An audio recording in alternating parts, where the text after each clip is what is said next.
If you haven't got the chance to watch the Joe Rogan Experience featuring Donald Trump, I highly recommend it. It's 3 hours, 2 hours, 58 minutes, 50 seconds of your life that you should sit down and watch, especially if you are an undecided voter at this time.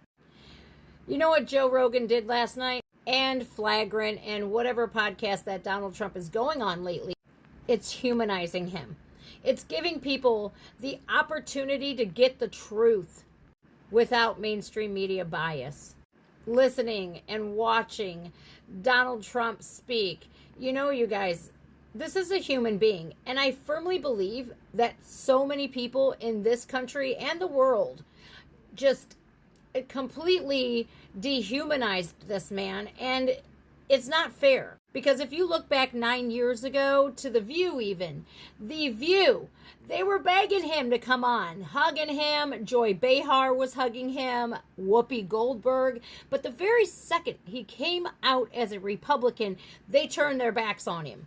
He wasn't a racist back then. He wasn't a womanizer back then. He wasn't this misogynistic demon that they have painted him out to be back then. Oh no, he was loved by all. And I'm so surprised that so many people have no ability to see that whatsoever. So here's me watching Donald Trump last night on the Joe Rogan Experience, and I'm just absolutely 100% confident that I voted for the right person. A lot of people are voting strictly because of race or gender. What does race and gender have to do with anything? The content of your character should speak volumes to everybody.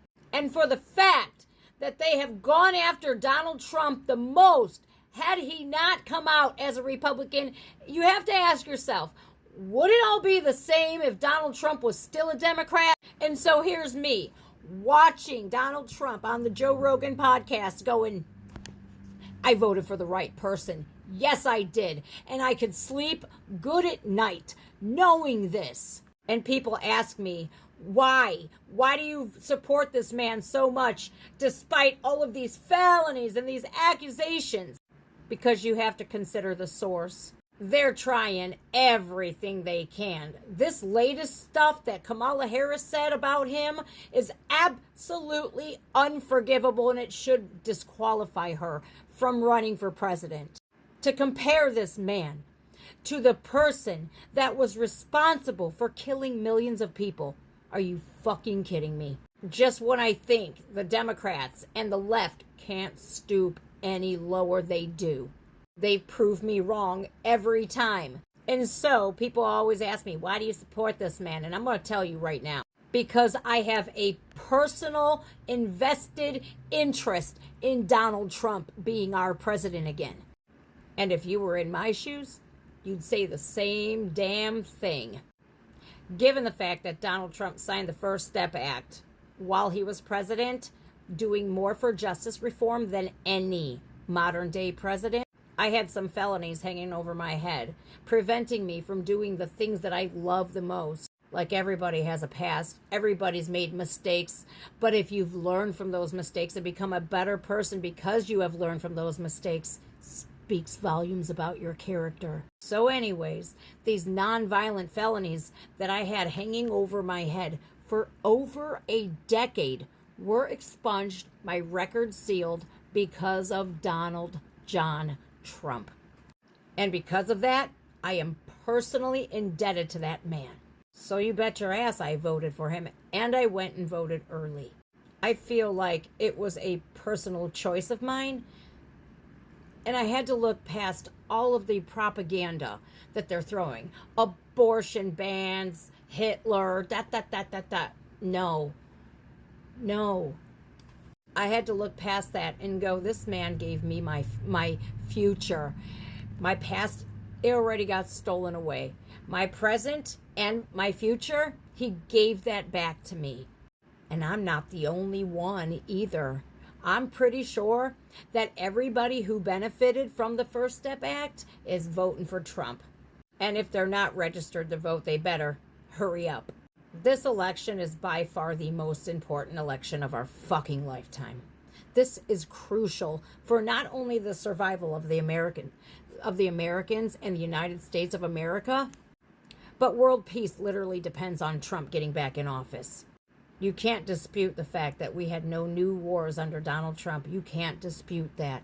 You can't dispute that we didn't have an influx of migrants when Trump was in office.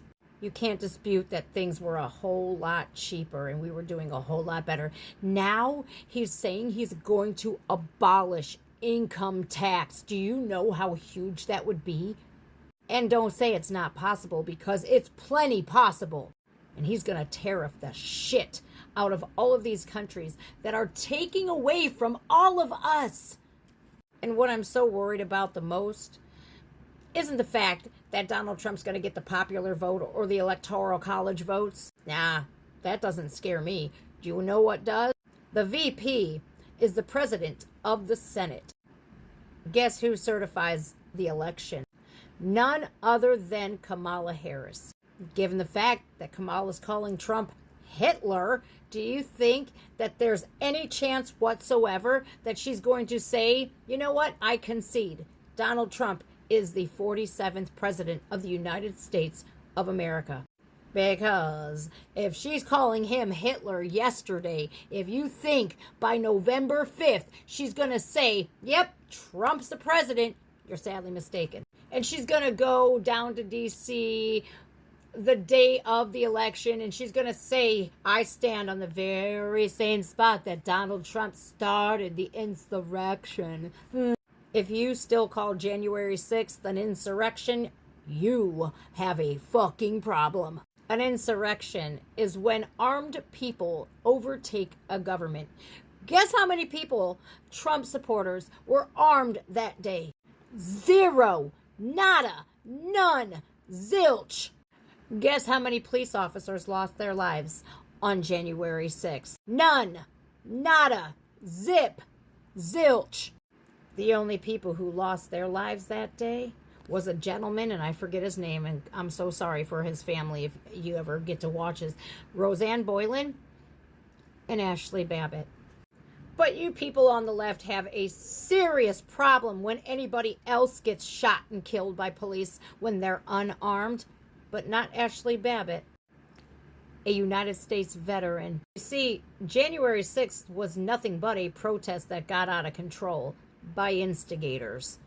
We still have people today sitting in prison without charges. We have the leader of the Proud Boys, a Hispanic man who wasn't anywhere near Washington, D.C., get 22 years in prison. 22 years. Yet, the BLM and Antifa riots, we don't see none of their leaders sitting in prison. Now, do we? Oh, no. We have Kamala Harris tweeting out, hey, you want to help bail out the Minnesota Freedom Fund? You want to help donate to this? She literally bailed out people who burned cities to the ground. And Governor Walz, what did he do? He gave up police precincts and said, it's okay. Let me smell the burning tires. Yum, yum, yum. You see, this election, there's so much more at stake than just having, we're too afraid to vote for a woman president. That is not the case. I would love to vote for a woman president, but geez, can we at least get one who can answer questions and hold a conversation with some substance? It is so freaking embarrassing anymore. It's embarrassing. We have world leaders looking at us like we're complete buffoons. So yeah, we need Trump back more than anything. Because guess why? Other world leaders respected him enough to sit down with him and hear him out. And he kept us out of war. He kept us out of war. And with the Gold Star families, guess who comforted them? Guess who honored their fallen family members? It wasn't Joe or Kamala. So I urge you, watch that podcast, sit down, take the 2 hours, 58 minutes and 50 seconds and sit down and actually watch. I guarantee you, your whole view of Donald Trump will change.